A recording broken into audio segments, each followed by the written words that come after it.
Good morning, everybody. Any witnesses to the ballooning of my office? Witnesses will be paid or bribed in some fashion. So, hope you're having a great day. Wanted to give you a little bit of a catch up as a result of today's business meeting. So, we talked about TRID. It's obviously alive and well as of the 3rd of October. What's really going to be important for you is for you to stay on top of your buyers in regards to making sure that they are responding to the lender's request. Predominantly, the lender's estimate being sent to them and the buyer's acceptance of that estimate. Because until the buyer accepts the estimate regarding the loan program, the lender cannot move forward. They can't even order the appraisal. They must have buyer's acceptance. So please stay in connection with your buyer and help prod them. I was going to say guide them, but truly it's prodding them through the process so that they're able to comply with the timelines of the purchase and sale contract.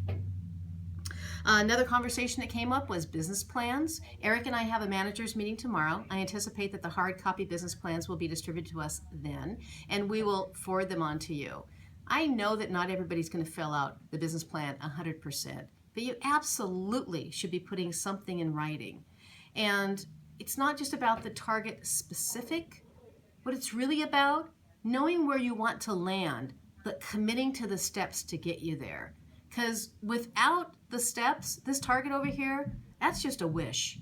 You want to present yourself, to position yourself, to be able to accomplish the goals, your real goals, and that's the steps that you need to take.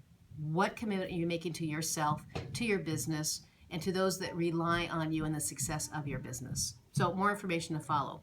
On a side note, there will be a spreadsheet that'll help you. You'll be able to sit down with Eric or myself and we'll go over some of the target goals that you have and be able to discuss with you if your action steps will actually get you to those goals. More information to come. Biggest part of the meeting today was we talked about the financing contingency. If you are an expert on the financing contingency and the new forms that rolled out in July, peace out, talk to you later. If you're not, well, here's the deal. I'm going to try to break it down for you. So in the finance addendum, in paragraph 2A, it says that the buyer has 10 days to just be left alone and to get their act together regarding financing. Anytime after those 10 days, the seller may give, and only one time, but may give notice requesting information regarding the buyer's loan status. And that notice must include the date of application, the name of the lender, and a list of the information that the buyer has provided to the lender.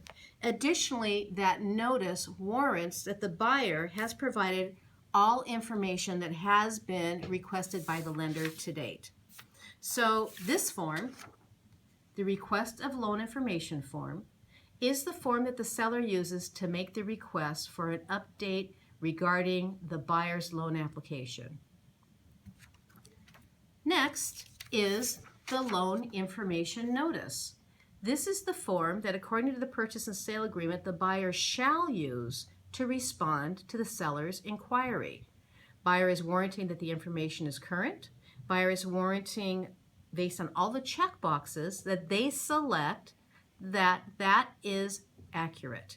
They don't have to select every single checkbox, but what they must do is they must disclose the information that they have completed thus far. Additionally, in this form, it states that the lender will relinquish information that's pertinent to the transaction, essentially to all the parties that are involved in the transaction. And it also says that if the lender is not comfortable doing it based on this form, that the buyer will sign an additional letter to be submitted to the lender that will allow the lender to communicate what normally would be considered confidential information in regards to the transaction financing status. So if the buyer does not provide within 3 days of receiving the request the loan application process form that I just showed to you, the seller may give notice of termination anytime thereafter. So the buyers need to be honest. So talk about staying in touch with your buyers and prodding them through the course of events. This is one of the opportunities to help guide them and keep them timely so that they're not booted out of the transaction. On a slightly different subject, still financing, mutual acceptance anytime 30 days thereafter, seller can just whimsically say to the buyer, I'm putting you on notice that I might terminate based on financing. Buyer has then 3 days to think about it. If the buyer in their 3 days does not waive their financing contingency, any time after the expiration of those 3 days, the seller can terminate the transaction. This is a returning of the pendulum a little bit more towards the middle. This is the only authority that the seller has in the purchase and sale agreement to terminate, or even to put the buyer on notice that they might terminate. So I would propose to you that as a good listing broker, you must make your seller aware of these options. Because if your seller is dragged down to the end of a closing date, and then that closing doesn't happen because of financing, and that seller wasn't made aware of the contract they have signed, and I get that, but if we're not making them really informed about what the terminology means in these forms, then we're not doing our due diligence and possibly even violating agency law. So, one last thing, on a happier note, congratulations to Rick and Doreen. I can't even imagine running a marathon, much less finishing it. So well done. Really appreciate seeing that on Facebook. And I think that that's it.